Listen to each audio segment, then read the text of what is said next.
Bonjour, bienvenue dans cette vidéo consacrée à Excel et au graphique. Nous allons voir ici les bases avec des graphiques plutôt simples. On va en faire plusieurs, hein, mais toujours en restant sur des notions de base qui en général correspondent à la plupart des besoins qu'on peut avoir, hein. On va regarder ça avec une première série de données qui, sur des dates qui se suivent, hein, du 1er au 15 janvier, propose un chiffre d'affaires et des coûts. Et on va essayer de représenter ça de manière graphique. Alors, je vais avoir besoin de sélectionner.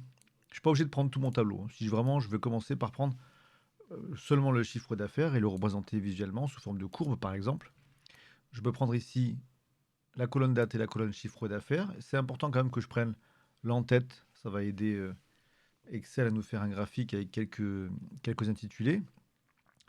Et je vais ensuite dans Insertion ici. Alors, ce que je montre, ça fonctionne dans quasiment toutes les versions d'Excel, hein. Parfois, les boutons peuvent un petit peu varier, mais l'idée, c'est d'aller dans l'onglet Insertion et ici d'aller dans Graphique recommandé. Ou une fois qu'on a l'habitude, on peut aller directement sur le graphique qu'on veut, hein. On peut aller directement sur les histogrammes, les courbes, etc. Mais dans le doute, vous pouvez appuyer sur Graphique recommandé ici. Et bah, Excel va faire exactement ça. Il va vous recommander différents types de graphiques qu'on peut voir un peu mieux ici. Pour ce genre d'informations, la courbe ou l'histogramme sont particulièrement indiqués, hein. Il y a d'autres propositions qui sont faites, mais qui vont être moins parlantes. Donc, restons sur les bases. Mais à la limite, on peut même aller encore un peu plus loin. Ici, on a un onglet graphique recommandé. Je peux cliquer ici quand même sur l'onglet tous les graphiques. Et à ce moment-là, je peux même pour chaque catégorie de graphique, donc histogramme ou courbe par exemple, explorer différentes variantes qui sont proposées. L'histogramme, c'est un des graphiques classiques qui représente chaque élément avec une barre, en l'occurrence verticale. Mais on a des graphiques qui peuvent être représentés de manière empilée. Alors là, ça ne sera pas très parlant avec une seule série de données, on le fera peut-être plus tard. Mais on a des versions en 3D. Dans la courbe, les variantes qu'on a proposent par exemple de mettre des marques, des points qui vont peut-être permettre de mieux identifier les différents éléments. Là encore, on a des effets 3D qui sont possibles. Le secteur qu'on appelle communément le camembert ne va pas être très adapté ici. À la limite, il y aurait le graphique en barre qui est un peu l'équivalent de l'histogramme mais en horizontal. Ça pourrait fonctionner, mais c'est un peu moins adapté quand même. Il y en a quand même beaucoup, hein. Et seulement, chaque graphique va avoir un usage dans lequel il va être particulièrement indiqué. Le graphe radar, par exemple, on le voit des fois, par exemple, pour noter des compétences ou des différents critères de qualité sur un produit ou ce genre de choses, avec des éléments qui peuvent partir plus ou moins vers l'extérieur ou ce genre de choses. Ici, vraiment, dans le cas qui nous préoccupe tout de suite, c'est vraiment histogramme ou courbe qui sera le plus intéressant. Et on va utiliser une courbe, éventuellement une courbe avec des marques. Allons-y, je fais OK. Qu'est-ce que ça nous donne? Ça nous donne un graphique qui part de 10 000, on a bien 10 000 euros de chiffre d'affaires au début, on arrive à 16 000, et en bas, bah, on a simplement les dates. Donc en abscisse et ordonnée, en abscisse on a les dates, en ordonnée on a le chiffre d'affaires.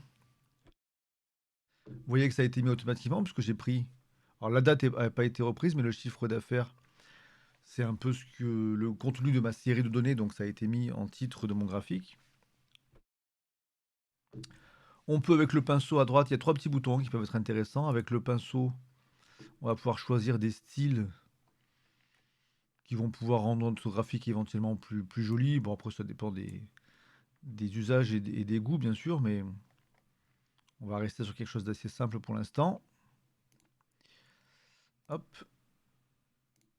Le bouton plus provoque l'ouverture d'une fenêtre élément de graphique, qui est assez intéressante puisque ça va nous permettre de customiser de manière rapide et sommaire certains éléments du graphique. On verra après, sans aller dans le détail, qu'on peut customiser, paramétrer vraiment dans un immense détail tout ce qui est graphique dans Excel. Il y aura peut-être d'autres vidéos pour aller très loin là-dedans, mais on va rester un peu sur les bases, hein. Comme je vous dis, j'aimerais que vous puissiez faire 80% de vos besoins en graphique sans trop vous prendre la tête. Si je décoche axe, ça va enlever mes valeurs en abscisse et ordonnée, donc c'est comme en général quelque chose qu'on va laisser. On peut éventuellement, avec la petite flèche qui est à droite, préciser ce qu'on veut supprimer. S'il y a un axe qui est vraiment trivial, on peut éventuellement garder l'horizontal principal et enlever le vertical. Si en contrepartie, on utilise une autre case, par exemple, qui permet d'afficher l'étiquette de données, c'est-à-dire les valeurs vont se mettre sur notre courbe. Alors là, par contre, je vais agrandir pour que les chiffres ne se marchent pas dessus. J'agrandis un peu mon graphique et vous voyez que tout s'adapte, hein. La... Excel est tout à fait capable de faire en sorte que nos graphiques sortent le mieux possible. Il a ses limites, mais enfin, il essaie de bien faire. Hop. Voilà, donc ça, je remonte. C'était en cochant étiquette de données. Ça nous met les valeurs au niveau de chaque point. Donc, c'est une possibilité de représenter les données qui sont dans notre tableau. Mais ces étiquettes de données, là aussi, on a une flèche à droite qui permet de décider où est-ce qu'on les place, centré, à gauche, à droite. Au-dessus, ça marchait plutôt bien. Au-dessous, pourquoi pas. Légendes pour les avoir sous forme de petits phylactères comme en bande dessinée. On va laisser au-dessus. On a vu qu'on pouvait enlever ou mettre les axes, mais on peut aussi cocher ou décocher titre des axes pour pouvoir préciser. Hop, pareil, je vais pas mettre le vertical, je vais juste mettre l'horizontal. Et là, titre de l'axe, je peux double-cliquer dessus et mettre que c'est le jour, par exemple, hein. C'est assez évident, mais c'est pour l'exemple, je vais le montrer. Table de données nous permet de reprendre les données qui sont dans le tableau d'origine. Ça peut être intéressant suivant ce qu'on veut faire, si on veut éloigner le graphique des données d'origine ou l'imprimer ou ce genre de choses, mais là, en l'occurrence, ça va pas être très intéressant, c'est pas très joli. Après, on a des éléments un peu plus statistiques ou de tendance qui peuvent être les barres d'erreur ou les courbes de tendance ici. La courbe de tendance, on la voit pas forcément très très bien, mais c'est quelque chose que j'ai ajouté en cochant ici, là, et qui permet d'indiquer du début à la fin la tendance haussière, hein, qui a ma courbe, qui va s'affranchir un peu des petits creux et bosses particuliers qu'on a dans notre tableau là. Je vais la décocher. La légende, on la reverra plus quand on aura deux séries sur un même graphique. Et on a fait le tour de ce qui est utile en général, hein. Retenez surtout, restons sur l'essentiel.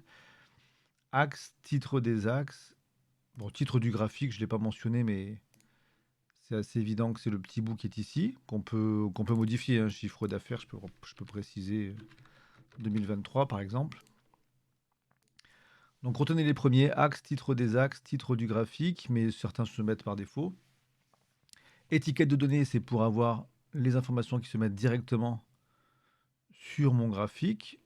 Alors c'est une manière un peu spéciale de faire, là ça fonctionne bien, mais si je veux revenir sur un mode plus classique, je vais décocher étiquette de données et je vais rétablir l'axe que j'ai caché, l'axe vertical. Hop, là on revient sur quelque chose de plus traditionnel. Voilà.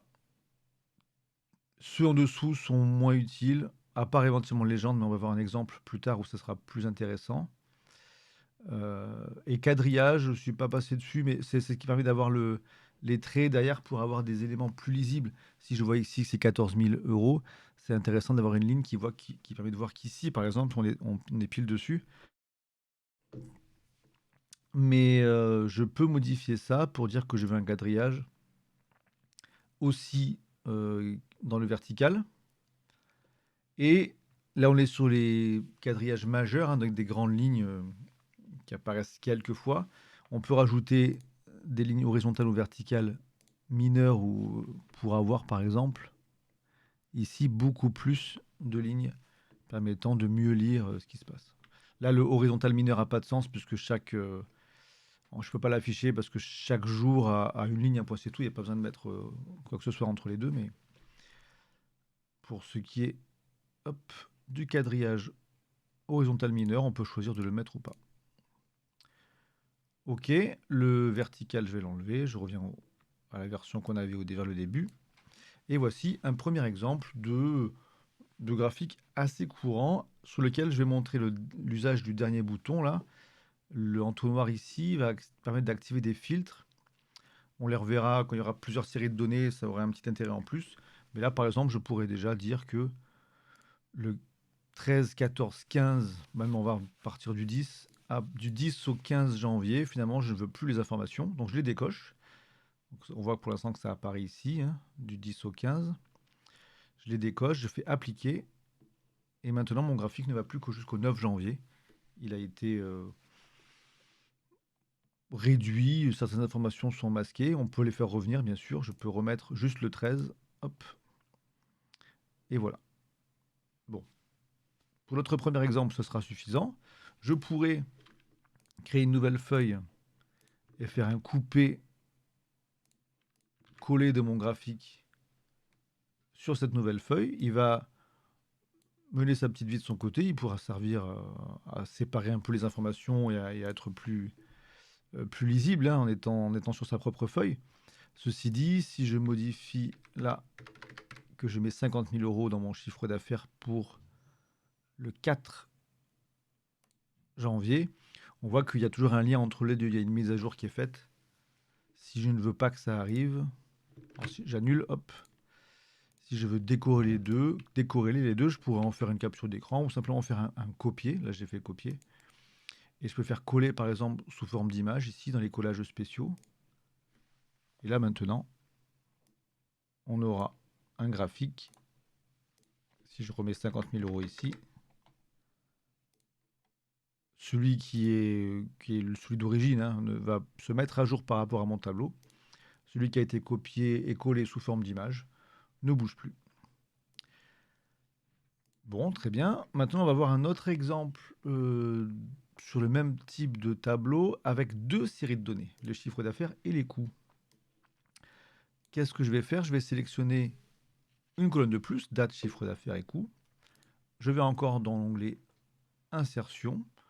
Je passe par le même chemin, graphique recommandé, et là on voit déjà une différence. On voit une différence puisque les mêmes types de graphiques sont proposés que tout à l'heure, sauf que là on voit bien qu'il y a deux couleurs au lieu d'une, du bleu et du orange. Je vais aller encore une fois dans tous les graphiques, voir de plus près ce que ça peut donner. Dans les histogrammes par exemple, histogramme empilé, on voit que ça va être différent de l'histogramme par défaut, qui est l'histogramme groupé, hein, c'est celui qu'on propose en premier parmi ce type de graphique. Dans ce cas-là, on voit chaque série côte à côte. À chaque fois, pour chaque jour, on a en bleu la valeur de chiffre d'affaires, en orange la valeur de coût. Si je vais vers un histogramme empilé, bah, on le voit bien, hein, chaque jour a une seule barre, mais qui change de couleur en montant, en prenant de la hauteur. Et c'est là que l'histogramme empilé 100% a son petit intérêt. C'est que là, la nuance, c'est qu'au lieu d'avoir une hauteur qui varie comme dans l'histogramme empilé de base, ici la hauteur maximale de chaque barre est la même. Seulement, il y a un pourcentage, hein, qui va être fait pour montrer le prorata de chaque partie. On voit ici que le chiffre d'affaires, par exemple, fait plus de 80% le 5 janvier. Le chiffre d'affaires fait plus de 80% de ma barre. Ouais. Bon, très bien. On va prendre une version, comme on a fait tout à l'heure, une courbe avec marqueur. Ici, on va prendre un graphique assez classique, l'histogramme groupé. On va le prendre en 3D pour varier un tout petit peu. Et voilà. Je vais remettre une valeur un peu plus basse ici. Alors, qu'est-ce qu'on peut voir à ce niveau-là? On va retrouver les mêmes éléments de graphique ou peu s'en faut, hein, que ce qu'on avait pour la courbe. Il n'y aura pas la courbe de tendance, par exemple.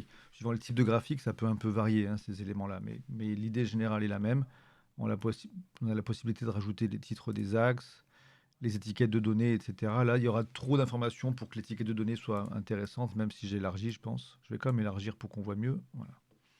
Mais ici, l'étiquette de données, comme le texte doit s'écrire par-dessus d'autres histogrammes, on pourrait faire des réglages pour que ça passe un peu mieux, mais ça ne me semble pas une très, très bonne idée.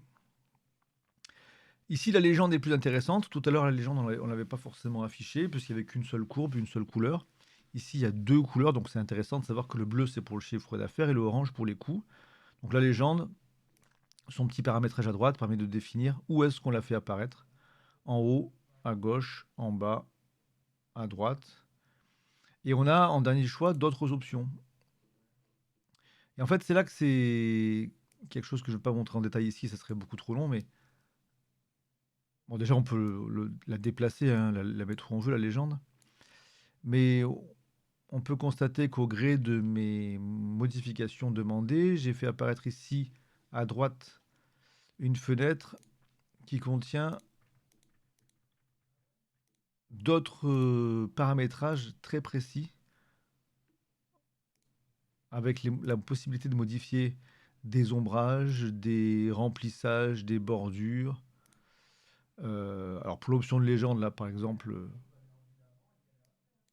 hop, je pourrais faire en sorte, en décochant cette case, que la place que prend la légende ne soit pas comptée dans l'espace à allouer, hein. Donc quand je coche, on voit bien que Excel laisse un espace blanc pour que la légende puisse bien l'afficher, mais ça c'est réglable. Tout plein de choses sont réglables. C'est vraiment, ces fenêtres à droite permettent de changer énormément, énormément de choses. Là, je suis en train, sur ma légende, hein, de rajouter un ombrage. Bon, qui sera pas forcément très joli, je vais pas faire quelque chose de compliqué, mais voilà, vous voyez, j'ai mis un petit effet qu'on voit ici. C'est tellement riche à ce niveau-là que ça vaut pas le coup, je pense, que je passe en détail tout. Mais comme je disais, on pourra faire peut-être une vidéo qui montre certains éléments intéressants de ces paramétrages. Pour l'instant, je vais les fermer. Et ce qu'on a d'intéressant à voir plutôt avec ce graphique qui contient deux séries, c'est le filtre, le filtrage qui, à nouveau, nous permet de décocher certaines dates si on en a envie. Mais là, comme on a plusieurs séries, on en a deux, mais on pourrait en avoir 3, 4, 5. On peut aussi cacher certaines séries. Là, temporairement, je veux par exemple cacher le chiffre d'affaires. Je le décoche, je fais appliquer et on ne voit plus que les coûts. Très bien. Hop. Voilà, avec ça, alors bien sûr, hein, je reclique sur l'entonnoir pour revenir dans la partie triage. Je peux réappliquer, recocher le chiffre d'affaires, le faire revenir. Et là, encore une fois, hein, c'est l'occasion de le remontrer rapidement. Encore une fois, je peux faire un copier. Là, je le fais au clavier, CTRL plus C, mais on peut le faire bien sûr à la souris, clic droit, copier. Je peux copier mon graphique, le coller de manière basique, auquel cas il va rester lié au tableau d'origine. Et si je fais un nouveau copier et que je colle sous forme d'image, celui-ci va rester indépendant. Donc si je modifie ici, le deuxième n'a pas changé par rapport à ma dernière version. On a vu le plus gros de ce que je voulais montrer dans cette vidéo. On va juste rapidement enchaîner avec un autre type de graphique simple. Ça va être encore plus basique. Ici, on a une ventilation par secteur d'activité d'un chiffre d'affaires. 45 000 euros provenant de la technologie, 30 000 euros provenant de la santé. Enfin bon, les données sont un peu fantaisistes, mais on va s'en servir pour faire un graphique en secteur, par exemple. Je vais sélectionner tout ça. C'est ce qu'on appelle en général le camembert, hein. Insertion, graphique recommandé. On voit que Excel me le propose. Je vais aller dans tous les graphiques pour bien vérifier ce qui m'est disponible. Je vais... Bon, ça sera celui-ci qu'on va utiliser ensuite, hein. Mais enfin, je vais juste montrer rapidement qu'il y en a d'autres qui pourraient convenir un peu dans le même genre. Il y a Rayon de soleil qui est relativement proche du secteur, mais avec un centre plus aéré. Qu'est-ce qu'on pourrait trouver d'intéressant aussi ici? Oh, c'est l'essentiel. Il y a les surfaces. Non, c'est pas les surfaces, c'est compartimentage plutôt que de chercher. Voilà. Compartimentage permet aussi de représenter des volumes, des espaces, des aires. Ça dépend un peu des cas qu'on veut gérer, mais là, il n'y a pas de 3D. Donc, on va être sur des aires où on pourra voir. Ça a le même usage qu'un graphique en camembert, hein. On voit que plus une partie prend de l'espace, plus elle est importante dans nos données. Mais on va rester sur le classique. Et le classique camembert, qui s'appelle ici secteur, donc, est disponible aussi en 3D, avec éventuellement des secteurs de secteurs. C'est-à-dire que s'il y a une partie, un petit bout du camembert qui contient encore beaucoup de sous-sections, eh ben Excel sera capable de nous faire un, un camembert secondaire, hein, qui va indiquer le détail, ou alors sous forme de barre, hein. La partie détaillée peut être aussi sous forme d'air comme ceci. Et on a l'anneau qui va se rapprocher un peu du rayon de soleil, mais avec plus de caractéristiques type secteur. Parce qu'après, le classement des données est un peu différent quand même entre secteur et rayon de soleil. Restons sur le classique, je prends le premier secteur, je fais OK. On a sélectionné tout notre tableau, donc il a repris le libellé chiffre d'affaires. On retrouve ici notre légende, hein, qu'on peut afficher ou cacher. On peut l'afficher sur la droite, ça me semble un peu plus lisible par exemple. Et alors, quand je clique, hein, sur une série de données ici, je peux retrouver ce fameux panneau à droite qui permet de customiser, de paramétrer. Et là, je le montre parce que cette option-là, elle est un peu sympa et facile à mettre en œuvre. Quand je clique sur un bout de mon camembert, un secteur, je peux tout simplement utiliser déjà l'éclatement des points là pour faire ressortir une partie en particulier. Ce qui pourra ensuite être exploité avec le menu insertion. Donc on a utilisé les graphiques. Mais vous pouvez aussi utiliser dans le menu insertion la partie illustration, et en particulier je pense aux formes ici, pour éventuellement mettre des flèches ou des petits rectangles en plus pour donner des informations complémentaires sur ce que vous avez extirpé de vos secteurs. Bon, ça, c'est pas le sujet de la vidéo, mais c'est une petite suggestion potentielle de ce qu'on peut faire de tout ça. Voilà pour l'essentiel de ce que vous aurez à savoir en général pour les graphiques. D'autres vidéos permettront d'aller un peu plus loin. Mais si déjà vous savez faire ça, ben, Excel vous sera d'un grand recours pour tout ce qui est présentation. Parce que bien sûr, hein, je ne l'ai pas montré, mais euh, les produits Office sont très facilement compatibles entre eux. Donc c'est très simple de faire un copier depuis Excel pour coller ce genre de choses dans PowerPoint ou dans Word, etc. etc. Eh bien, écoutez, je vous invite à essayer de votre côté et à vous entraîner pour que ce soit une seconde nature. Et je vous dis à bientôt pour d'autres vidéos.